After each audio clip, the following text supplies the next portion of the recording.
याना मुझे अभी तक समझ नहीं आ रहा कि हमारा इतना बड़ा दुश्मन कौन है जो तुम्हारा पूरा घर जला गया है। हर किस में इतनी हिम्मत आ गई जिसने इतना बड़ा कदम उठाया है। एक बार मेरे हाथ लग जाए वो जिंदा नहीं छोड़ूंगा। वो तो खुदा का शुक्र है कि तुम लोग यहाँ पर नहीं हो। वो आदमी तुमसे दुश्मनी लेकर तुम्हारे बारे में मुकम्मल इंफॉर्मेशन नहीं रखता। उसे पता ही नहीं था कि तुम घर पर नहीं हो। या शायद वो आदमी जानता है कि तुम लोग यहाँ पर नहीं हो, लेकिन उसने फिर भी तुम्हारे घर पर हमला क्यों किया। तुम्हारे घर से क्या दुश्मनी है? अगर उसकी कोई दुश्मनी होगी तो तुमसे होगी। एक तो हमने उस मुल्क को भी मार दिया। हमारी टीम में कौन कौन हमारे खिलाफ काम कर रहा है अब हम कुछ नहीं जानते। इज्जत क्या हो गया है? इतनी परेशानी की बात नहीं है जितना तुम परेशान हो रही हो। हाँ, उसने मेरा घर जलाकर गलत किया क्योंकि उस घर में मेरी बहुत सारी चीजें थी जिसका हिसाब उसे देना होगा। लेकिन रूह को इस बारे में कुछ भी बताने की जरूरत नहीं है। वो बेकार में परेशान हो जाएगी। सिर्फ गाड़ी चला है, कोई बड़ा नुकसान नहीं हुआ। और वो जो भी आदमी है मुझसे दुश्मनी ले रहा है, वो ये भी जानता होगा कि मैं क्या हूँ। तुम घर को फिर से ठीक करवा दो और बाकी तुम फिक्र मत करो, मैं आकर सब कुछ संभाल लूंगा। इस बार मैं कोशिश कर रहा हूँ कि अम्मी भी मेरे साथ आने के लिए मान जाए। जानते हो, मैं और अम्मी मिलकर रूह को बेवकूफ बना रही हैं। रूह को लगता है कि अम्मी को पता नहीं है कि रूह का शोर उनका बेटा है। यार ने अपने डिम्पल की नुमाइश करते हुए बताया। मतलब फातिमा बीबी जानती थी कि तुम हो?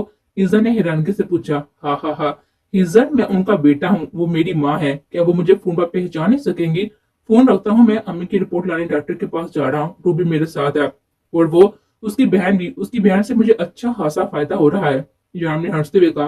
फायदा मतलब? किसी ने पूछा। फायदा मतलब कि मैं उसकी बहन को लेकर उसको बहुत जला रहा हूँ, अगले पिछले सारे हिसाब निकाल रहा हूँ। अब उसने मुझे इतने दिन तंग किया है, थोड़ा तंग करना तो मेरा भी बनता है ना। चल बाद में बात करते हैं। जाम ने हंसते हुए फोन रखा।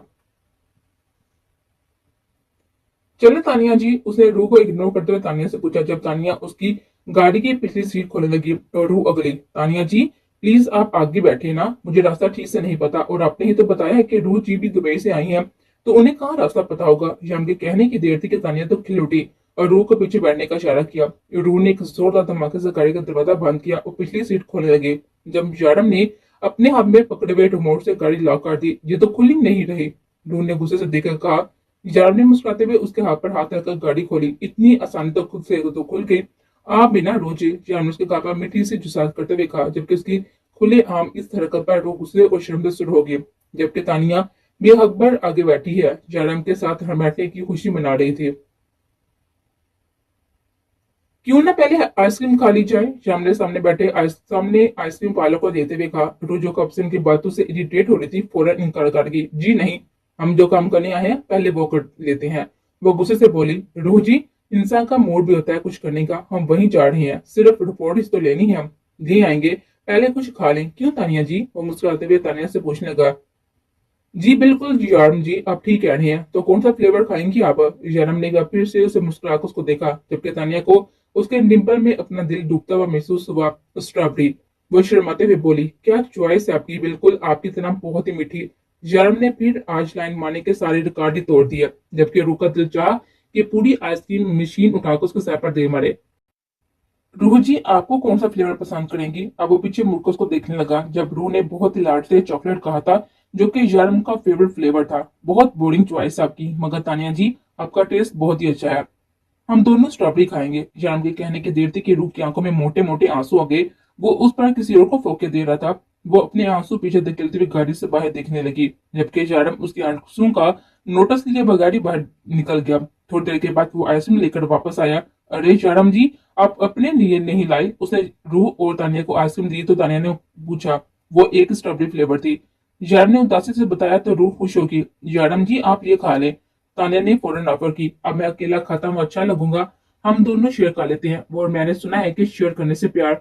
याम ने बात अधूरी छोड़ते रूह ने गोलकोस को देखा, जबकि याम के पास उनका तानिया का चेहरा एक बार फिर से गुलाब की तरह खिल दिया। फिर तानिया ने थोड़ी सी आइसक्रीम खाकर उसकी तरफ आइसक्रीम बढ़ाई। और जब याडम ने आइसक्रीम का बाट लिया, रूह के साथ उसका दिल भी कांपने लगा।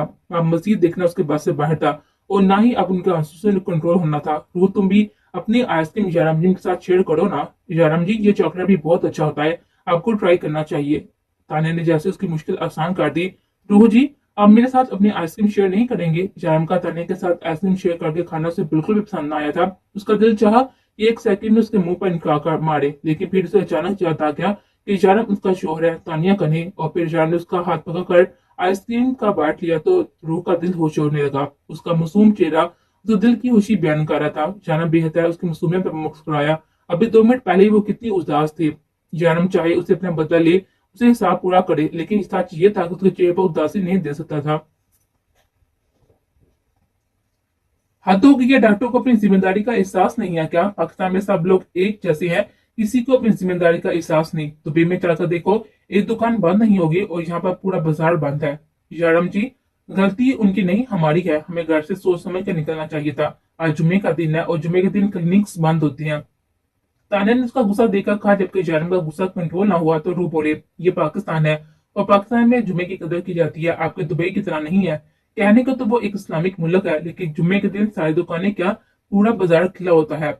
रूह ने गुस्से से कहा, बांजी भी मामू के जैसी ही है, बोलकर दिखाओ पाकिस्तान के खिलाफ। जयराम की बड़बड़ाहट रूह ने सुन ली थी, लेकिन इग्नोर करके वो वापस गाड़ी की पीछे सीट पर जा बैठे। कोई बात नहीं यार, हम फिर चले जाएंगे, फातिमा बीबी ने उससे कहा। जबकि घर आने के बाद रूह ने अपनी शक्ल ना दिखाई थी, शायद उसे जरूरत से ज्यादा ही जला दिया था। हाँ ठीक है, हम सुबह दोबारा जाएंगे, वो तानिया को साथ नहीं भेजना। जरम ने फातिमा बीबी से कहा। और मैं रूह से क्या कहूंगी कि मैं उसे किसी गैर मर्द के साथ क्यों भेज रही हूँ? हद होगी यार, कुछ भी कह दीजिएगा, मुझे परवाह नहीं है, बस ये मेरा आखिरी फैसला है। कल मैं और रूह जाएंगे। जरम बस इतना कहकर चला गया। जबकि फातिमा बीबी अपने जिद्दी बेटे को देख रही थी। बेटा माँ को फंसाकर खुद निकल गया है, रूबी चाहे उसे और भी तंग करना है। या अल्लाह, शुक्र है आपका कि आपने जैरम के दिल में रूह के लिए मोहब्बत डाली। वो मुस्कुराते हुए अल्लाह से कहती, फिर किचन में आ गई थी। आज भी उन्होंने जैरम की पसंद की कोई चीज बनानी थी। देखा कैसे फातिमा बीबी ने हमें नीचा दिखाने के लिए तानिया को अपने घर पर रख लिया। अम्मी, आप नहीं समझती, पूरे मोहल्ले में हमारी तू तू हो रही है। उनके घर में जो जवान जहां आदमी आया है ना, वो दोनों, चलो रूह तो शादीशुदा है, लेकिन तानिया, तानिया की वजह से पूरा मोहल्ला बातें सुना रहा है। अब तो घर से निकलते नहीं है कि आपको क्या पता चले। मारिया रोज की तरह आज भी बातें सुनाते अपने कमरे में चले गई, जबकि वो सोच रही थी कि एक बेटी की शादी रूह के भेजे हुए पैसों से कर दे। इस हराम पैसे की वजह से आज भी उनकी बेटी सुख में नहीं। तानिया घर से भाग गई और मालिया की लड़कों के साथ दोस्ती, इन बेटियों के लिए उसने रूह को बेच दिया था। वो 18 साल पहले इस मासूम लड़की के साथ क्या क्या न किया। आज उसे अपनी गलतियों का शिद्दत से एहसास हो रहा था। अगर फातिमा बीबी की तरह वो भी काबिले माँ होती तो आज उसे अपनी गुलाब की बदतमीजियां न सहनी पड़ती। रात तो उसके सामने न आई और अब उसे बेचैनी होने लगी थी। ये तो पक्की बात है, रूह उससे नाराज है, लेकिन उसके सामने क्यों नहीं आ रही? 3 दिन वो उसके 3 बार उसके कमरे तक गया, लेकिन वो सामने आने का नाम तक नहीं ले रही थी। वो तो खाना खाने के लिए भी बाहर न आई। अब जैरम की बर्दाश्त से बाहर हो था। उसने फातिमा बीबी से भी अच्छी खासी शिकायतें काटी, लेकिन उन्होंने कहा कि वो सो चुकी है। ऐसे कैसे सो गई? अभी तक मैंने बात भी नहीं की उससे। बिल्कुल ठीक नहीं काटी कि आपकी बहू मेरे साथ है। वो गुस्से से कहता उनकी गोद में लेट गया, जबकि वो उनकी बेचैनी पर हंसते हुए उसके सर पर हाथ फेरने लगे। खुद उसे तंग करता है, फिर खुद ही उसकी बेडरूही बर्दाश्त नहीं कर सकता। फातिमा बीबी ने हंसते हुए कहा। थोड़ी देर के बाद फातिमा बीबी अपने कमरे में चले गई, जबकि जयराम को नींद न आई। रात के तकरीबन 1 बजे उनके कमरे में आया, बिना आवाज पैदा किए आराम से रूह को उठाकर अपने कमरे में लाया। उसने ये सब कुछ इतने नामहसूस अंदाज में किया कि रूह जागे तक नहीं।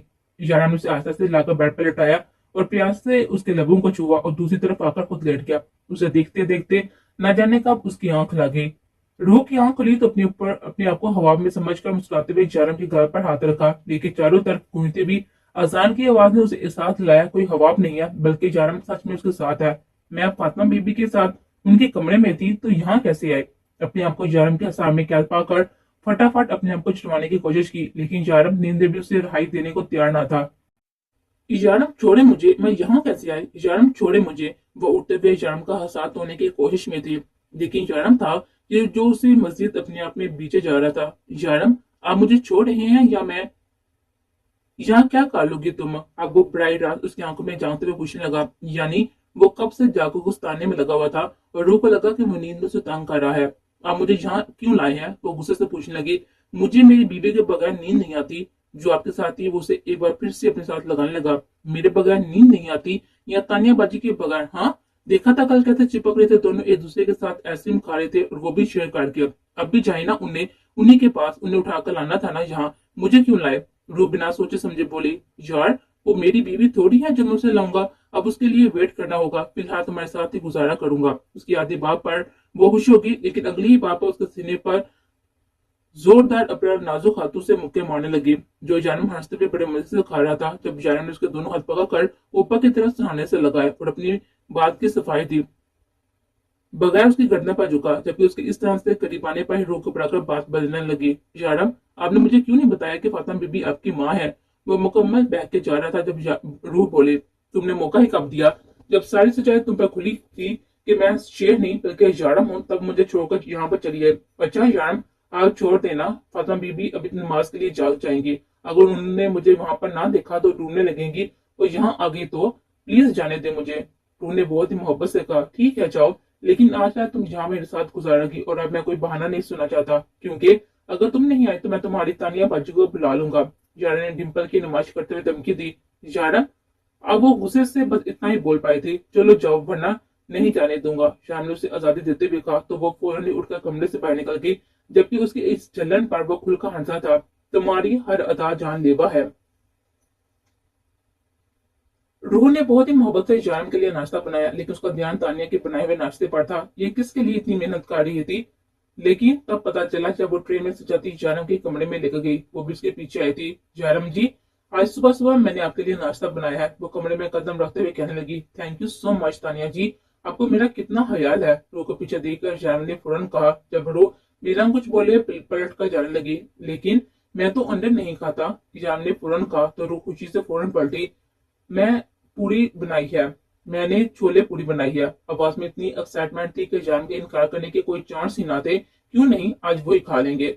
जयराम ने कहा तो वो फौरन किचन की तरफ भागी। ये क्या है जयराम भाई, आपने तो कहा था कि रूह को जलाना है। तानिया ने बाद मजा होते हुए उसे देखा। बस बहुत हो गया तानिया, अब नहीं, अब मैं उसे उदास नहीं दे सकता। जयराम ने उसे देखते हुए कहा तो वो मुस्कुरा दी। हाँ ये अब कितना प्यार करते हैं ना उससे, तानिया खुशी से कहा तो जयराम भी मुस्कुरा दिया।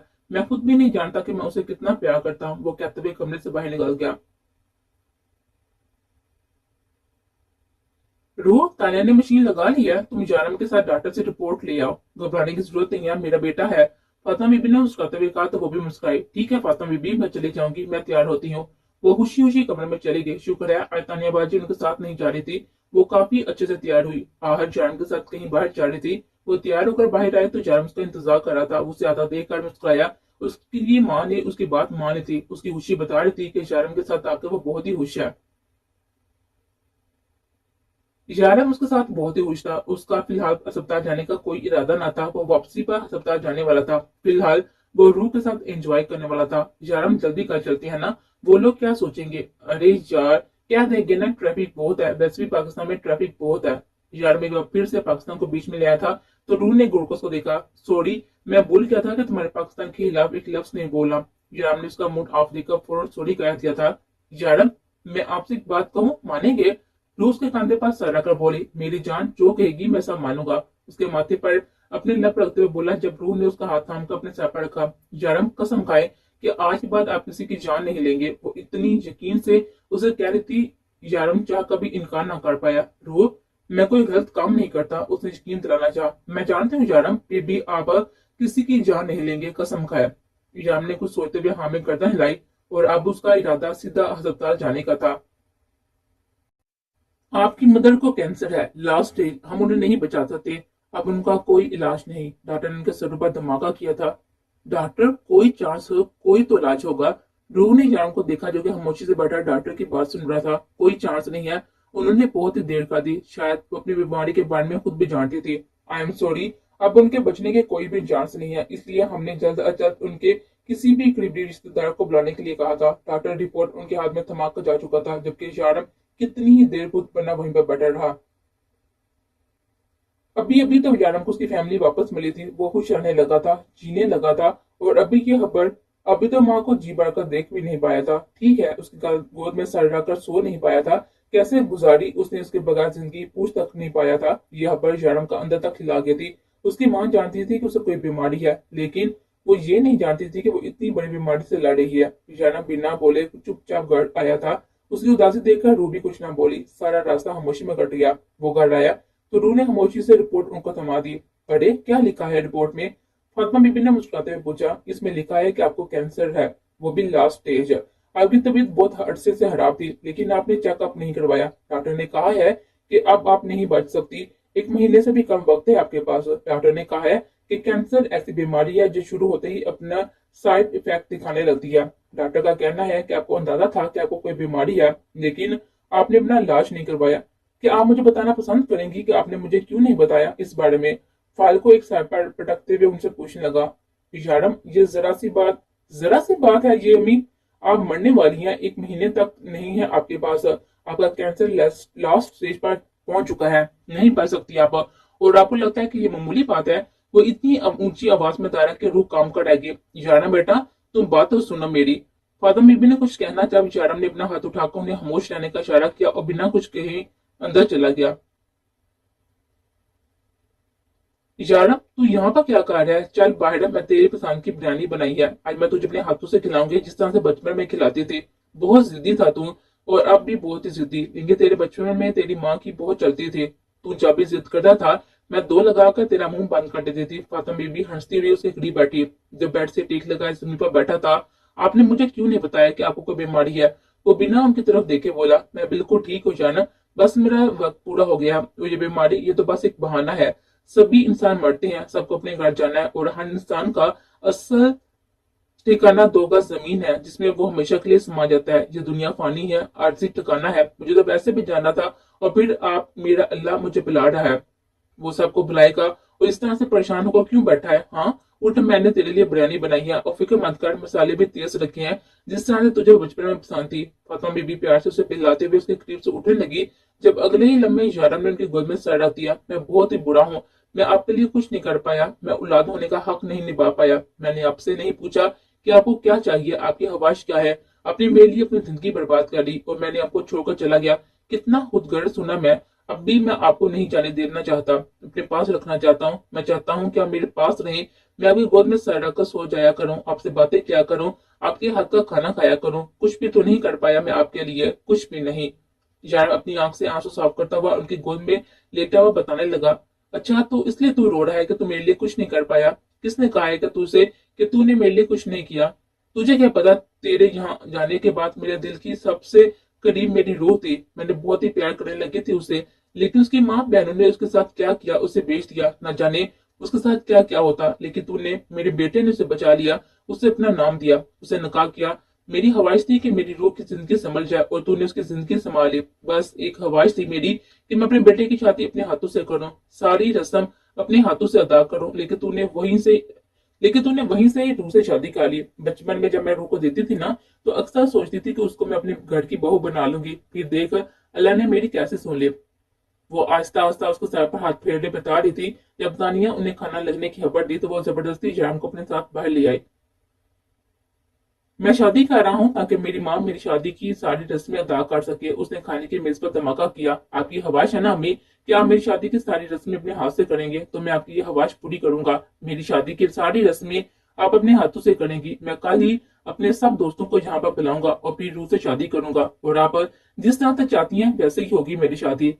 इशारा ने फातिमा बीबी से कहा था, जबकि रूह उसे देख रही थी। तो क्या वो उन्हें सब कुछ बता चुका है? फातिमा बीबी ने मुस्कुराते हुए हाँ में गर्दन हिलाई। वो डॉक्टर कहता है कि आपके पास बहुत ही कम वक्त है, शायद 1 महीने से भी कम, और मैं इस 1 महीने में आपकी सारी ख्वाहिश पूरी करूंगा, वो जो मैं नहीं कर सका। यारम ने अपनी आंख में आया वह आंसू गिरने से पहले ही साफ कर दिया। हाँ, लेकिन मेरी एक और ख्वाहिश भी है, शादी धूमधाम से हो, इसमें बिल्कुल भी कोई उदास ना हो, सब कुछ हंसी खुशी हो, और मेरा बेटा बहुत ही खुश हो। क्योंकि अगर दूल्हा उदास होगा तो मैं भी उदास हो जाऊंगी। मैं उदासी से सबको छोड़कर नहीं जाना चाहती। यारम, मैं तुम सबको हंसते मुस्कुराते छोड़कर जाना चाहती हूँ, मेरी ये ख्वाहिश पूरी करोगे ना? फातिमा बीबी उसका उदास चेहरा देखकर कहा, तो उसने मुस्कुराते हुए हाँ में गर्दन हिलाई, लेकिन फिर भी आंख में आए हुए आंसू गड़बड़ गिर गया। बचपन में ना पूरे मोहल्ले की लड़कियां तेरे डिम्पल पर मरती थी, मैं सारा दिन तेरी नजर उतारती रहती थी। फातिमा बीबी ने बात बदलते हुए कहा, तो वो यारम को मजीद उदास नहीं करना चाहती थी। पता है रो, बचपन से ही तेरा शोर पूरे मोहल्ले की लड़कियों का, वो क्या बोलती हैं, हाँ, क्रश बना हुआ था। लेकिन एक उठा कर ले जाती, कभी दूसरी उठा कर ले जाती। मैं तो हाड़े का दरवाजा खटखटा कर पूछती कि मेरा बेटा कहाँ है। कभी एक घर में मिलता तो कभी दूसरे घर में। फातिमा बीबी मुस्कुराकर उसे बताने लगी। ना उन्होंने यारम से शादी की वजह पूछी, और ना ही रूह के सामने इस बात का इजहार किया कि वो इस बारे में कुछ जानती है।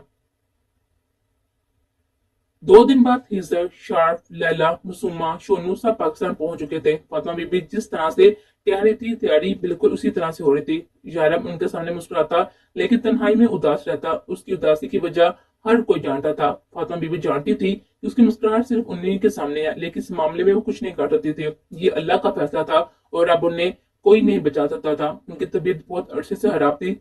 सब कुछ जानने के बावजूद भी वो कभी डॉक्टर के पास ना गई। वो जानती थी कि उन्हें कोई बहुत ही बड़ी बीमारी है। वो अक्सर बेहोश हो जाती। उन्होंने अपने जिस्म से जान निकलती महसूस होती। उनके सर के बाल अब ना होने के बराबर थे, लेकिन इन सब के बावजूद भी वो कोई दवाई नहीं खाती थी। लेकिन अब जारम उन्हें जबरदस्ती मेडिसिन देने लगा था। वो किसी की माने ना माने, लेकिन जारम की बातें हमेशा मान लेती थी। तंजीम को जब से पता चला था कि जारम फातिमा का बेटा है, जो रूह का शोहर है, और उससे मिलना चाहती थी, क्योंकि उन्हें पता था कि 18 साल पहले जब जारम यहाँ से गायब हुआ था, उसी दिन हिजर भी गायब हो गया था। हो सकता है कि जारम हिजर के बारे में कुछ जानता हो। अगर ऐसा हुआ तो उनके पास यह आखिरी मौका होगा अपनी गलती को सुधारने का। वो अपनी सारी गलतियां सुधारना चाहती थी, यहाँ तक कि रूह से मिलकर से माफी मांगना चाहती थी, लेकिन मालिया उन्हें कहीं जाने नहीं दे रही थी। वो रूह के सामने अपनी माँ का झुकना बर्दाश्त नहीं कर पा रही थी। आज सुबह से ही मारिया घर से गायब थी। उसकी लड़कों के साथ दोस्ती ने तंजीम को तंग कर रखा था। अब न जाने मारिया ने कब घर लौट कर आना था। वो उठकर फातिमा के घर आ गई। पूरे मोहल्ले को ही जारम की शादी का कार्ड मिल चुका था और फातिमा को सबने यही भी बताया था कि तंजीम ने रूह की शादी फोन पर भी जारम से करवाई थी। तब जारम यहाँ पर नहीं आ सकता था, इसलिए फोन पर नकाह हुआ। लेकिन अब वो सारी रस्मों रिवाज के साथ दोबारा उनकी शादी करेंगे।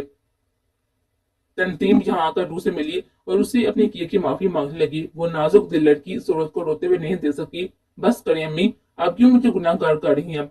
नहीं रूह, मुझे मेरे किए की माफी मांगने दे। मैंने तेरे साथ बहुत ही बुरा सलूक किया।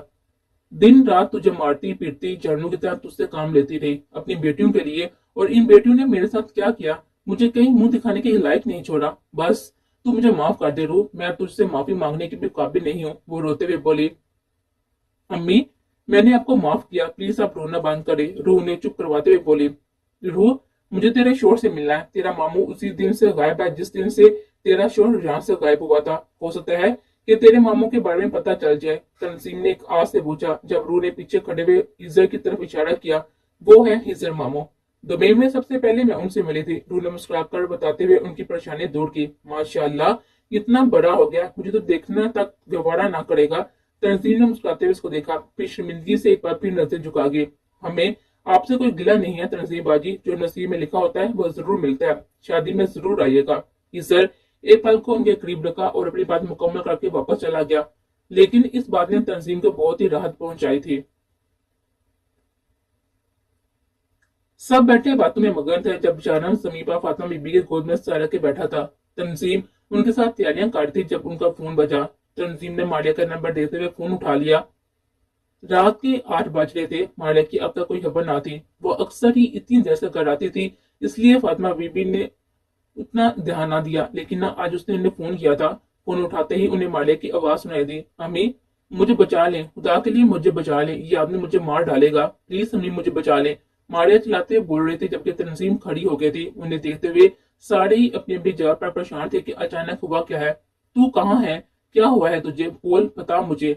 मारिया तू कुछ बोल क्यों नहीं रही? अम्मी वो मेरे पास आ रहा है, प्लीज अम्मी मुझे बचा ले, अम्मी। ये चीख के साथ ही फोन बंद हो गया। पता नहीं मारिया को क्या हुआ है, बहुत चीख रही है। ना जाने वो कहाँ है और ना जाने किस हाल में होगी मेरी बेटी। तंजीम रोते हुए फातिमा बीबी को बताते हुए बाहर की तरफ जाने लगे। 1 मिनट, मुझे मारिया का नंबर दे, हम उसका नंबर ट्रेस करके उस तक पहुंचने की कोशिश करेंगे। अल्लाह सब बेहतर करेगा, आप प्लीज टेंशन ना लें। इज्जत ने उनके हाथ से फोन लेते हुए कहा। तब भी दरवाजा बजा।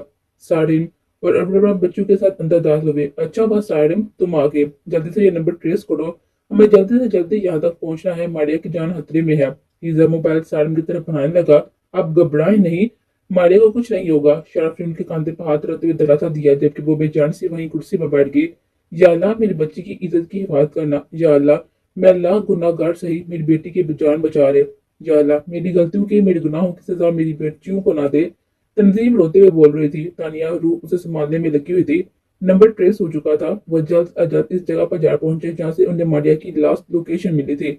जगह मुकम्मल बेरान थी। यकीनन ये कोई जेर जमीन बिल्डिंग थी। लोकेशन तो यही की थी, लेकिन यहाँ पर तो कोई भी नहीं है। सारम ने कहा। सारम पुलिस वाला बनकर मत सोचो, कातर बनकर सोचो, उनकी लोकेशन अपने आप पता चल जाएगी। शारब के कांधे पर हाथ मारता आगे बढ़ चुका था। अब एक गुंडा मुझे सिखाएगा कि मुझे किसी को कैसे बचाना है। वो दोनों हाथ सामने बांधे पूछने लगा जबकि हिजर और यारम इन्हें अपनी बातों में उलझा देख कर आगे बढ़ चुके थे। यारम ये देखो, ये तो किसी लड़की का इयरिंग है, काफी बेदर्दी से नोचा गया है। उसे इयरिंग पर लगे हुए खून को देखते हुए कहा, खून ताजा है, मतलब कि वो लोग ज्यादा दूर नहीं गए। छोड़ो मुझे, खुदा के लिए छोड़ो, वो अपने आप को बचाते हुए बोली। ऐसे कैसे छोड़ दूं जाने मन, ये इतना महंगा फोन, इतने महंगे कपड़े, ये पैरों में पहनी हुई सैंडल, ये बैग फ्री में तो नहीं आया। हर वक्त मुझे चकमा देकर भाग जाती, आज कैसे भागेगी? आज तुझे इन सब चीजों की कीमत चुकानी है। बहुत खर्चा कर लिया तेरे ऊपर। तुम कहते थे कि तुम मुझसे प्यार करती हो, मुझसे शादी करोगे, अब तो मेरे साथ इस तरह से कर रही हो। इतना प्यार करते थे तुम मुझसे, तुम मेरे साथ ऐसा कैसे कर सकती हो? तुम्हारी मोहब्बत का वास्ता। मारिया रोते हुए उसे अपनी मोहब्बत का वास्ता देने लगी। हाँ हाँ हाँ, कौन सी मोहब्बत है? ये सब कुछ तो मैंने तुम्हें एक रात के लिए पालने के लिए किया, कि इतना खर्चा किया तुम पर, इतना कुछ दिया, तो मैं तुम्हें सीधे तरीके से मेरे हाथ ही नहीं आ रही थी। किसी भी लड़की के साथ 1 महीने से ज्यादा वक्त नहीं गुजारता, लेकिन तुम्हारे साथ कितने अरसे से हूँ और तुम मुझे नारे दिखा रही हो। क्या तुम्हारी मोहब्बत सच्ची है? क्या तुम मुझ में सच से प्यार करती हो? हाँ हाँ हाँ, नहीं, सब झूठ है। किसी गरीब से तो तुम लोगों को मोहब्बत नहीं होती, क्योंकि कोई गरीब लोगों को ये सारी चीजें नहीं दे सकता। अगर तुम लोगों को सच्ची मोहब्बत की कदर होती ना, फिर कभी तुम मुझसे शॉपिंग के लिए पैसे ना मांगती। अगर तुम्हें मुझसे सच्ची मोहब्बत होती ना मारिया, तो अपने घर वालों से चुप कर मुझसे बात ना करती। जो मोहब्बत सच्ची होती है ना, उसमें डर नहीं होता। तुम जैसी लड़कियों को किसी की मोहब्बत की जरूरत नहीं होती, तुम लोगों को सिर्फ पैसा चाहिए, और मुझे तुम जैसी लड़कियां। बस अब ये रोना धोना बंद करो और मेरी अब तक की सारी अनायतों की कीमत चुकाओ। यार, ये तो बहुत ही शोर मचा रही है, उसके साथ खड़े दूसरे आदमी ने कहा। कोई बात नहीं, उसका मुंह मैं अभी बंद करता हूँ। तीसरा उसके करीब आकर करते हुए बोला। उसका मुंह पकाकर जबरदस्ती अपने करीब करने की कोशिश कर रहा था, जब एक जोरदार धमाके से वो दूर जा गिरा। उसे पहले कि बाकी दोनों को संभालने का मौका मिलता, हिजर और शाम उन पर टूट पड़े। यारम ने अपनी जेब से पिस्तौल निकाल कर उसके माथे पर रखा। नहीं यारम, तुम कानून को अपने हाथ में नहीं ले सकते। सारम ने उसे समझाते हुए पीछे करना चाहा। सारम, इन लोगों को जीने का कोई हक नहीं है। जो मर्द औरत की इज्जत नहीं करता, मैं उसे जिंदा नहीं छोड़ूंगा। ये लोग मोहब्बत के नाम पर लड़कियों को बेवकूफ बनाते हैं, बट ऐसे लोगों को जीने का कोई हक नहीं है। उससे पहले कि वो ट्रैकर दबाता, उसे रूह की दी हुई कसम याद आ गई। हिजर, मैं उसे मारना चाहता हूँ लेकिन नहीं मार सकता। वो सारन को इग्नोर करता हुआ हिजर से बोला। तुम्हारी बात जी मुझे बहुत ही महंगी पड़ रही है हिजर। इस बार वो चिल्लाया था, जब हिजर ने अपना पिस्तौल निकालकर जमीन पर बैठे इस आदमी पर गोली चला दी। अब ठीक है, रिलैक्स, हिजर की तरफ देते हुए बोला। जब सारन उनकी इस हरकत पर सर आब आकर रह गया, वो दूसरे दोनों खौफजदा नजर की तरफ देख रहे थे। प्लीज हमें जाने दीजिए, हमने कुछ नहीं किया, हमें माफ कर दीजिए, हमारी कोई गलती नहीं है। आज से हम किसी भी लड़की की तरफ आंख उठाकर नहीं देखेंगे, प्लीज हमें जाने दीजिए। लड़के बुरी तरह से रोते हुए बोल रहे थे, लेकिन जिस लड़की की तरफ देखा है ना, उसका हिसाब तो चुकाना होगा ना। उससे पहले न जाने कितनी लड़कियों के साथ तुम ये हरकत कर चुके होगे। उटावर के कानून में इस गुनाह की कोई माफी नहीं। तुम लोग मारिया को लेकर यहाँ से निकलो, मैं और हिजर थोड़ी देर में आती हैं। तो शार्फ की तरफ इशारा किया तो उसके हुक्म की तकमील करता हुआ मारिया को लेकर वहां से निकल गया। आप लोग पुलिस में हैं क्या? मारिया जो बहुत बुरी तरह से डरी हुई थी, शाहरुख ने उसे पानी लाकर दिया, जिसे पीते हुए उनसे पूछने लगी। शाहरुख कुछ न बोला, लेकिन सारम ने हाँ में गर्दन हिलाई। कुछ देर में हिजर और जानम आ चुके थे। थैंक यू सो मच शाना भाई, आपने मेरी जान बचा ली। अगर आप नहीं होते तो न जाने वो लोग मेरे साथ क्या करते। मैं किसी को मुंह दिखाने के काबिल न रहती। मारिया ने रोते हुए कहा। मारिया, आज जो कुछ भी हुआ उसमें उनसे ज्यादा तुम्हारी गलती है। वो लड़के तुम्हें देखने की भी हिम्मत क्यों कर पाई? क्योंकि तुमने उनको मौका दिया है ऐसा करने के लिए। उसे तुम्हें तोहफे दिए, तुमने ले लिए। उसे तुम्हें शॉपिंग के लिए पैसे दिए, तुमने उड़ा दिए। उसे तुम्हें महंगी से महंगी चीज खरीद कर दी तो खुशी से लेती रही, और इन सब को उसकी मोहब्बत समझती रही। लेकिन ये सब मोहब्बत नहीं है मारिया, मोहब्बत इन सब चीजों की मोहताज नहीं होती। क्या मुंह दिखाती अपनी माँ को?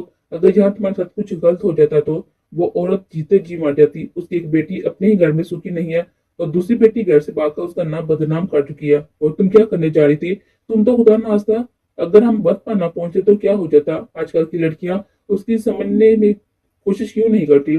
जो आदमी तुम पर पागलों की तरह पैसा लुटाता है, वो तुम्हारी मोहब्बत के लालच में नहीं, तुम्हारे जिस्म की लालच में करता है। मैं हर मर्द तो गलत नहीं कहता, कुछ होते हैं सच्ची मोहब्बत करने वाले, लेकिन वो ऐसे नहीं होते। मारिया, खुदा के लिए समझ जाओ, ये लोग तुमसे मोहब्बत नहीं करते, मोहब्बत ऐसी नहीं होती। आज जो कुछ भी हुआ उसमें जितनी गलती इन लोगों की थी, इतनी ही तुम्हारी है। अगर वो गलत है तो सही तुम भी नहीं हो। तुम लोग मोहब्बत के कौन से तराजू में तोलते हो? दौलत के? जिसके पास दौलत ज्यादा है वो मोहब्बत ज्यादा करता है, तो ये सिर्फ गलतफहमी है और कुछ नहीं। घर चलो, तंजीम आती तुम्हारा इंतजार कर रही है। तो वो उसे समझाने की आधी कोशिश करते हुए घर में बैठ चुका था। मारिया रोते हुए उनके साथ आ बैठी।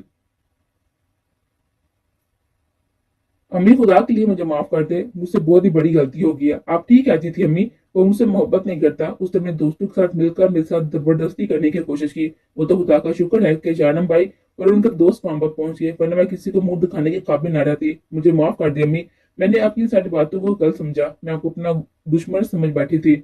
मारिया रोते हुए तंजीम के गले लाकर बोली, जबकि वो शुक्रगुजार नजर से इनकी तरफ देख रही थी। फातिमा बीबी फहर से अपने बेटे को देख रही थी।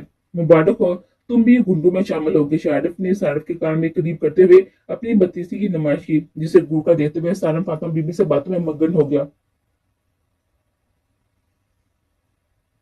फातिमा बीबी, मैं अपने बच्चों के लिए कुछ भी नहीं कर सकी। रूह ने हर मुश्किल में मेरा साथ दिया। आज हिस्सा ने हमारे घर की इज्जत बचा ली। मैं कभी इन बच्चों को उनका हक नहीं दे पाई। अगर आप बुरा न माने तो क्या मैं रूह की रुखसती मेरे घर से हो सकती है? तंजीम ने उनके सामने हाथ जोड़ते हुए कहा तो फातिमा ने उनके फौरन हाथ थाम लिए। ये तुम कैसी बात कर रही हो तंजीम? रूह तुम्हारी बेटी है, वो तुम्हारे साथ जरूर जाएगी। फातिमा बीबी ने खुले दिल से इजाजत दी तो वो हिज्जे को देखने लगी। हिज्जर, तुम मेरे घर के बेटे हो, लैला मेरे घर की बहू है, तुम ही हमारे साथ चलो। इस बार उसने हिज्जर के सामने हाथ जोड़ने चाहे, जब हिज्जर ने भी उनके हाथ थाम लिए। मैं तो आपके साथ चलने को तैयार हूँ तंजीम बाजी, लेकिन जान रूह को जाने की इजाजत नहीं देगा। हिज्जर ने कहा, वो कौन होता है मना करने वाला? अभी सिर्फ शादी की बात चली है, शादी हुई नहीं है, वो जो उस पर हुक्म चलाएगा। तंजीम, तुम अपनी बेटी को लेकर जाओ, मैं धूमधाम से अपनी बहू ब्याह कर लाऊंगी। फातिमा बीबी ने मुस्कुराकर उसकी तरफ देखा तो वो शर्माई। पगली, इतना शर्म से नहीं शर्माती जितना मुझसे शर्माती है ये। फातिमा बीबी ने मुस्कुराते हुए उसकी बलाई ली।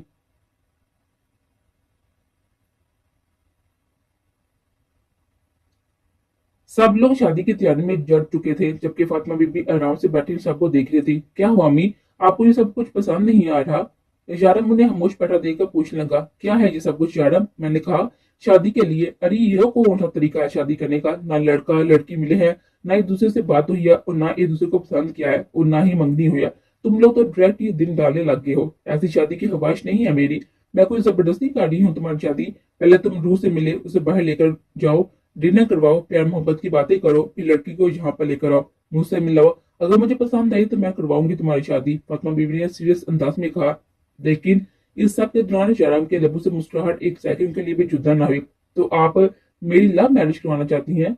जयराम ने उन्हीं के अंदाज में पूछा तो उनने हाँ में गर्दन हिलाई। तो मैं अपनी पसंद की हुई लड़की ले ना तो मैं अपनी पसंद की हुई लड़की ना ले आऊं? पहले उसके साथ चक्कर चलाता हूँ, फिर धीरे धीरे बात आगे बढ़ाते हैं, उसके साथ डेट मारता हूँ, और फिर जब कंफर्म हो जाए कि उसके साथ शादी करनी है तब आपसे मिलवाने लाता हूँ, वरना वहीं पर छोगा कोई दूसरी पटाता हूँ।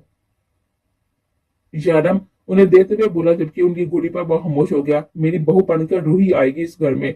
शराफत से रूह को जाकर पटाओ ताकि मैं उसके घर रिश्ता लेके जाऊं। फातिमा बीबी के अंदाज पर वो क्या कहा लगा कि हंसा, यानी अब मैं लव मैरिज भी आपकी मर्जी से करूंगा? वो उन्हें कह रहा था जबकि वो दरवाजा बंद करके अंदर चली गई। जरम क्या का एक बार फिर से बेसहारा था। देखो रू, मेरी बात को समझने की कोशिश करो। कल तुम और यारम एक होटल में मिलने वाले हो, और वहां सब कुछ परफेक्ट रहना चाहिए।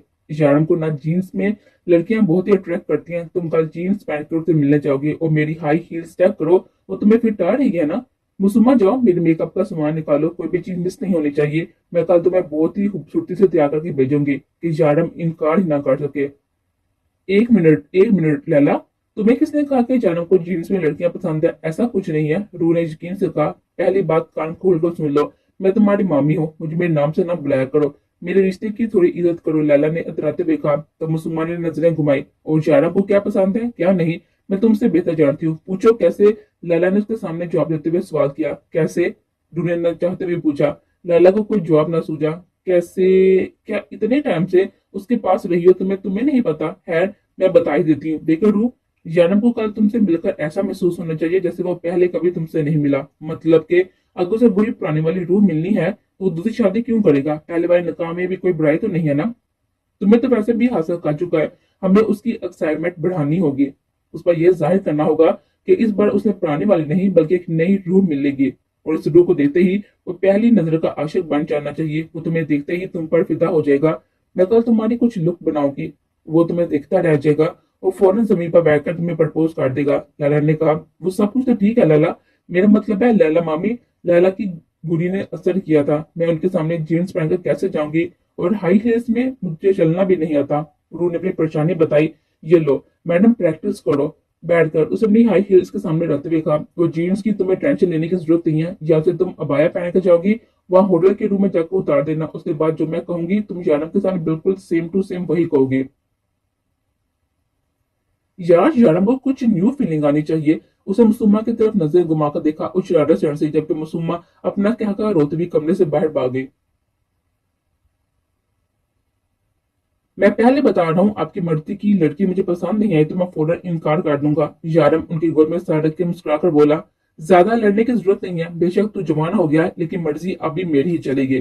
फातिमा बीबी से घूरते हुए कहा, मुझे नहीं पता, बस आप कान खोलकर सुन लें, मुझे रूह जैसी बोरिंग लड़कियां बिल्कुल भी नहीं पसंद। मुझे तो कोई कॉन्फिडेंट और स्टाइलिश लड़की चाहिए। रूह जैसी लड़की का क्या फायदा। यारम ने उन्हें मजीद तपा दिया। यारम, तुम बहुत पिटोगे मेरे हाथों। वो गुस्से से अपना जूता निकालते हुए बोले, अच्छा अच्छा, दिल खोल कर पीट लीजिएगा, पहले दवाई खा ले। वो मेडिसिन उठाते हुए बोला, मुझे नहीं खानी, बहुत ही गंदा जायका है। उसका फातिमा बीबी ने मुंह बनाया, बिल्कुल भी गंदा जायका नहीं है, उसका रंग देखिए कितना प्यारा है। जान ने शरारत से कहा, जिस तरह बचपन में उसे दवाई देते हुए कहती थी। उसकी इस तरह से कहने पर वो बेएहतियात मुस्कुरा उठी। जाना भी अपने बचपन को याद करते हुए मुस्कुराया, लेकिन ना चाहते हुए भी आंखों में आंसू आ गए। उनका साथ सिर्फ चंद दिनों का था, वो उन्हें दवाइयां खिलाकर बाहर निकल गया। आज उसे रूह की जरूरत थी, जिसके साथ वो अपना हर गम शेयर करता था, लेकिन 2 दिनों से उसे देख तक नहीं पा रहा था। कल का सारा दिन तुम मेरे साथ होगी तो तुमसे अपनी बातें शेयर करूंगा। ये सुबह कब होगी। उसे अंधेरे को एक खतरनाक गुड़ी से नवाजते हुए कहा, लेकिन अफसोस, अंधेरे पर जाम की गुड़ी का कोई असर न होना था। वो अभी भी होटल पहुंचा ही था कि सर, आपका रूम सीटिंग फ्लोर पर है। बेड़े ने आकर बताया, रूम क्यों बुक करवा दिया, हम तो बस मिलने वाले थे। मतलब हिजा ने उसे रूह के साथ वो पुरस्कून सा वक्त देने के लिए रूम बुक किया। वो मुस्कुराते हुए रूम की तरफ जाने लगा था। उसे लगा था कि रूह अभी तक नहीं आई होगी, लेकिन बेड पर उसका अबाया देखकर वो मुस्कुराया। वॉशरूम का दरवाजा बंद था। वो मुस्कुराते हुए बेड पर बैठकर उसका इंतजार करने लगा। हेलो लैला, मेरा मतलब है कि लैला मामी, यारम कमरे में आ गया, मैं कैसे उनके सामने जा सकती हूँ। लैला और हिजर से रूम में छोड़कर जा चुके थे और वो वॉशरूम में खुद तो कैद की हुई थी। रूह देखो, मैंने कहा ना कि अगर तुमने नहीं किया तो देखना मैं तुम्हारी वो पिटाई करूंगी कि बस भूलो मत।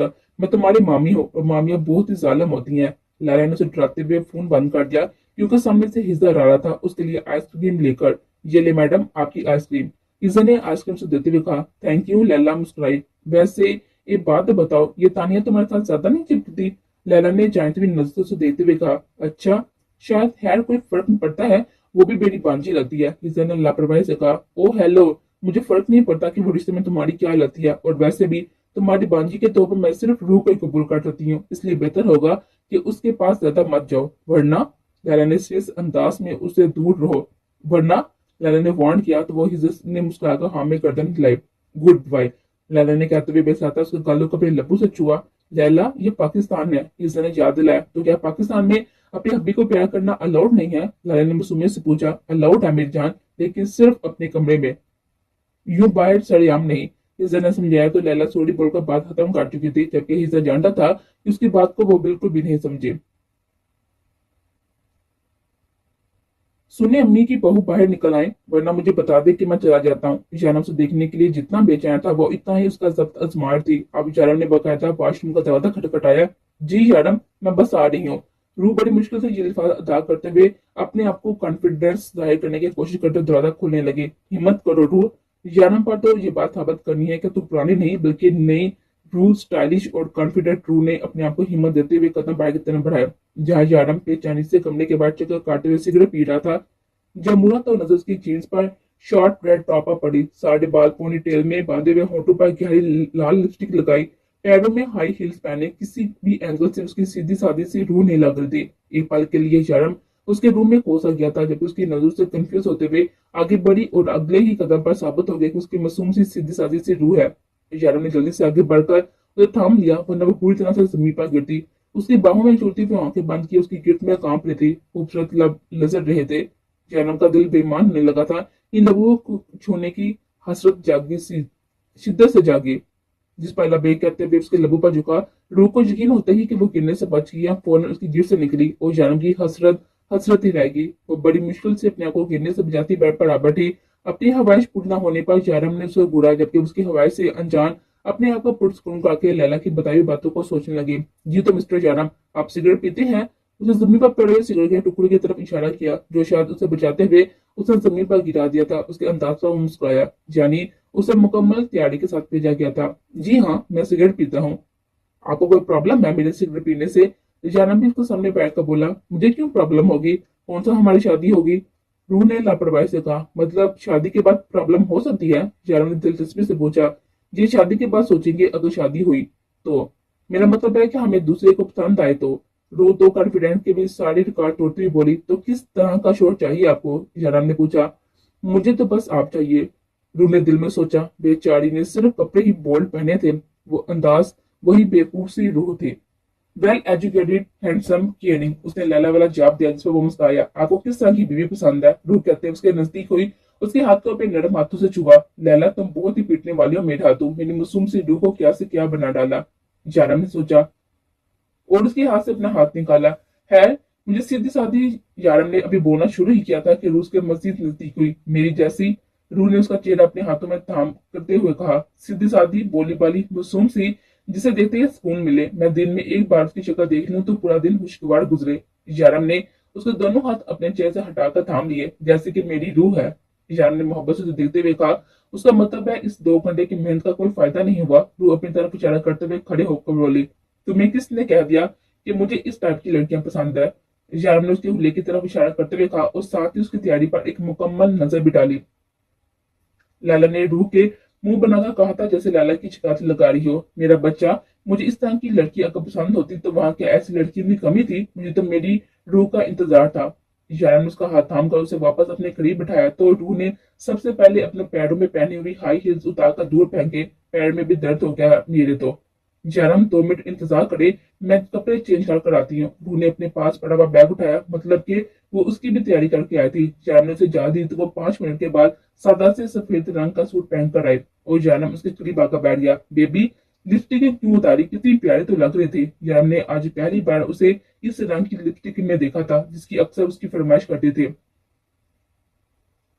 अभी नहीं, वो शादी के बाद। रूह ने हमेशा की तरह लड़ा लगाया, मैं बहुत ही मिस कर रहा था तुम्हें। उसका हाथ पकड़कर अपने करीब करने लगा और अपने दिल में मचलती हुई ख्वाहिश पूरी करने लगा। ये भी शादी के बाद। रूह ने जल्दी जल्दी से बोलकर पीछे हटी तो यारा भी मुस्कुराकर पीछे हट गया। वो अपनी माँ की ख्वाहिश के लिए इतना कर ही सकता था कि उसे पीछे हटा देख वो पुरस्कुन सी होकर बैठी। यारम, मैं जानती हूँ कि आप बहुत परेशान है, लेकिन यारम अब इतने क्यों बेहिस हो गए हैं? हम फातिमा बीबी को दुबई या किसी दूसरे मुल्क लेकर चलते हैं, जहां उनका इलाज और बेहतर तरीके से हो सके। रूह ने फिक्रमंदी से कहा। रूह, तुम्हें क्या लगता है कि मैं अपनी माँ को बचाने की कोई कोशिश नहीं की? तुम्हें क्या लगता है कि उनके बचने के चांसेस होते तो क्या मैं कोशिश नहीं करता? रूह वो कैंसर के लास्ट स्टेज पर पहुंच चुकी हैं, जो दिमाग से पूरे जिस्म में फैल चुका है। वो पहले तकलीफ बर्दाश्त करती रही हैं और किसी को कुछ बताया नहीं, और जब हम कुछ नहीं कर सकते, हमें पता चला उनके पास बस यही कुछ दिन है। मैंने उनसे कहा कि मैंने किसी दूसरे मुल्क इलाज के लिए लेकर चलता हूँ, तो उन्होंने कहा कि वो अपना आखिरी वक्त अपने अपनों के साथ गुजारना चाहती है, आजाद और बेफिक्र।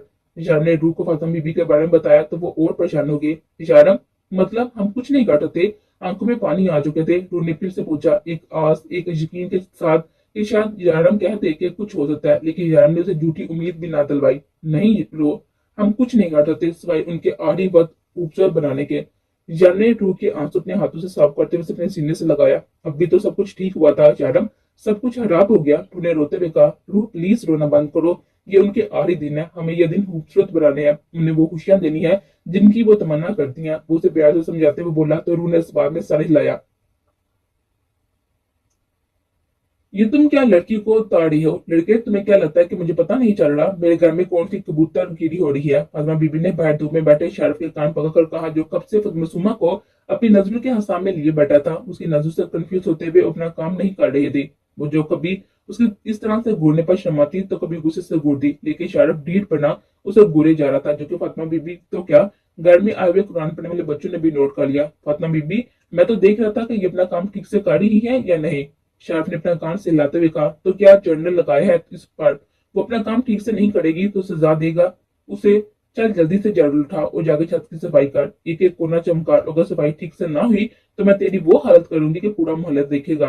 फातिमा बीबी गुस्से से बोली। यारम क्या कम हिटलर का जानशीन था कि फातिमा बीबी उसे भी ज्यादा खतरनाक निकली। वो बड़बड़ाते हुए सीढ़ियां चढ़ने लगा। आ जाए यारम, तो कहती हूँ कि ये कबूतर गिरिया मुझे पसंद नहीं है, उसकी भी शादी कर। फिर दिल खोलकर एक दूसरे की आंखों की प्यास बुझाना। वो अपने कमरे में जाते हुए बोली, जबकि उनकी बातें सुनकर मुसम्मा का चेहरा गुस्से और शर्म से सुर हो गया। हद है, शरफ कभी बास नहीं आएगा। मुसम्मा कमरे में फातिमा बीबी को खाना देने आई तो वो सो रही थी। जाम ने सौते से कहा था कि उन्हें वक्त पर खाना दिया जाए, वो मेडिसिन भी। मुसम्मा ने सोचा उन्हें जगाते हुए उनके करीब आई। वैसे भी नमाज का वक्त होने वाला था।